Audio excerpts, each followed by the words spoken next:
The వో of God. ఈ video చివరి వరకు చూడండి. దేవుని ఆశీర్వాదాలు పొందండి. దేవుని నామములో మీకు నా హృదయపూర్వక వందనములు. మిమ్మల్ని మీ కుటుంబమును దేవుడు బహుగా ఆశీర్వదించునుగాక. ఈరోజు మీ రాకపోకలి యందు మీరు చేసే ప్రతి పనిలోనూ దేవుడు మీకు తోడుగా ఉండునుగాక. మీరు ఊహించిన అద్భుతాలు, ఆశ్చర్యకార్యాలు ఈరోజు మీ దేవుడు మీ జీవితంలో చేయునుగాక. ఈరోజు నీ దేవుడు నీతో మాట్లాడే మాట,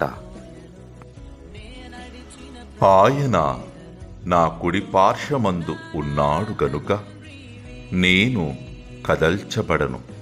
కీర్తనలు 16వ అధ్యాయము 8వ వచనం. The Lord at my right hand, I will not be shaken. Psalms chapter 16 verses 8.